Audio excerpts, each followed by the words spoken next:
Hello മോളെ, നീ വീട്ടിലല്ലേ? ആ അതെ അമ്മ. അവിടെ എന്തെങ്കിലും വിഷമങ്ങള്? പ്രഭാവതി വഴക്കു പറയോ മറ്റോ? വേണ്ട, ഞാൻ കാരണം ഇനിയും അമ്മ വിഷമിക്കാൻ പാടില്ല. മോളെ, എന്താ നീയൊന്നും പറയാത്തത്? ആരും പ്രത്യേകിച്ചൊന്നും പറഞ്ഞില്ലമ്മേ. നന്ദനില്ലേ അവിടെ? നന്ദു എവിടെ പോയിരിക്ക? മുരളിയേട്ടന്റെ വീട്ടിലായിരിക്കും. നിനക്കൂടെ പോവായിരുന്നില്ലേ മോളെ? നന്ദു സാധാരണ ഇങ്ങനെ പോവാറുള്ളതല്ലേ. വരുമ്പോ ചിലപ്പോ ലേറ്റ് ആവും. മോളെ, നന്ദനുമായിട്ടുള്ള പിണക്കം മാറിയിട്ടില്ലെങ്കിൽ നീ മുരളിയുടെ വീട്ടിലേക്ക് ചെല്ലേ. അവരോടൊപ്പം സംസാരിച്ചിരിക്കുമ്പോ നന്ദന് നിന്നോടുള്ള ദേഷ്യമൊക്കെ മാറും.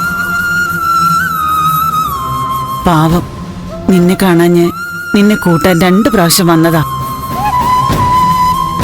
അതിന്റെ ഒരു വിഷമവും സങ്കടമൊക്കെ കൊണ്ടായിരിക്കും മാറിയിരിക്കുന്നത്. നീ ഇപ്പൊ തന്നെ പോണം മോളെ. അത് നിന്റെ കടമയാ. നിന്നെ കാണാഞ്ഞ് നന്ദൻ വരുമ്പോ തിരിച്ച് നീയും ചെല്ലണ്ടേ? നന്ദന്റെ പരിഭവം ഒക്കെ മാറും. ചെല്ലും മോളെ, ഒന്നും ആലോചിക്കണ്ട. ശരി അമ്മ, ഞാൻ പോവാ.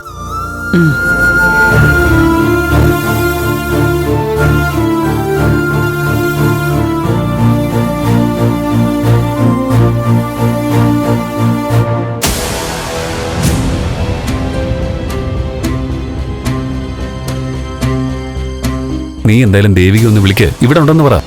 എന്തിന്? അതിന്റെ കാര്യമൊന്നുമില്ല മോനെ. ദേവിക ആകെ വിഷമിച്ചിരിക്കുകയായിരിക്കും. ദേവിക മോള് വീട്ടിൽ തിരിച്ചു വന്നപ്പോ മോൻ വീട്ടിൽ നിന്ന് ഇറങ്ങിപ്പോയെന്നറിഞ്ഞ് ആകെ സങ്കടമായി കാണില്ലേ?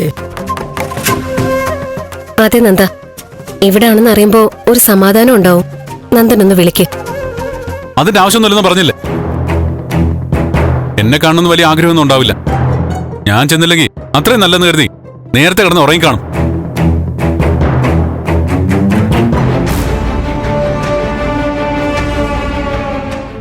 ആ വരുന്ന ആരാ നോക്കി.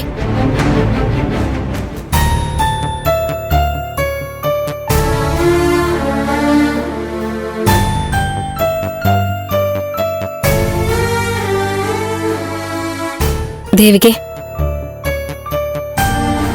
ഈ രാത്രി മോൾ ഒറ്റയ്ക്ക് വന്നോ? ഇത്ര നേരമായിട്ട് നന്ദുവിനെ കണ്ടില്ല. ഒന്നും പറയാതല്ലേ പോയത്. എനിക്ക് തോന്നി ഇവിടെ ഉണ്ടാവുമെന്ന്. ഞങ്ങളിങ്ങനെ പഴയ കാര്യങ്ങളൊക്കെ പറഞ്ഞിരിക്കായിരുന്നു. സമയം പോയത് അറിഞ്ഞില്ല. നീ എന്തിനിങ്ങനെ പൊതിഞ്ഞിട്ട് സംസാരിക്കുന്നേ?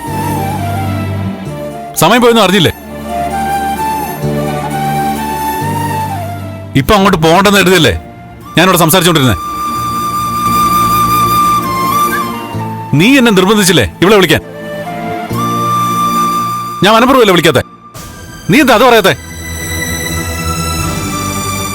എന്തിനാ നന്ദു ഇങ്ങനെ വാശി കാണിക്കുന്നെ? എന്റെ വീട്ടിൽ പോകേണ്ട സാഹചര്യമൊക്കെ ഞാൻ പറഞ്ഞിരുന്നല്ലേ. ഈ രാത്രിയിൽ നന്ദുവിനെ അന്വേഷിച്ചു വരാൻ ഒറ്റയ്ക്ക് ഇറങ്ങുമ്പോ എനിക്കൊരു പേടിയും തോന്നിയില്ല. എനിക്ക് നന്ദുവിനെ കണ്ടേ പറ്റുമായിരുന്നുള്ളൂ. ശരി, കണ്ടല്ലോ, ഇനി പൊക്കോ. മോൻ എന്താ ഇങ്ങനെ സംസാരിക്കണത്? തിരിച്ചു പോകുമ്പോ നിങ്ങൾ ഒരുമിച്ച് പോയാ മതി. ആ അതെ,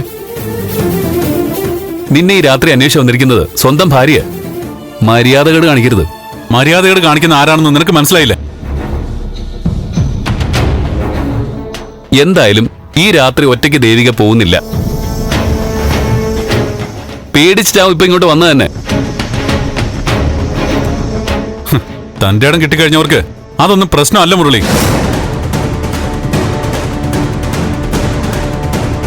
ഫ്ലവേഴ്സ് സ്മാർട്ട് ഷോ ശനി ഞായർ ദിവസങ്ങളിൽ രാത്രി 9:30 ഫ്ലവേഴ്സിൽ.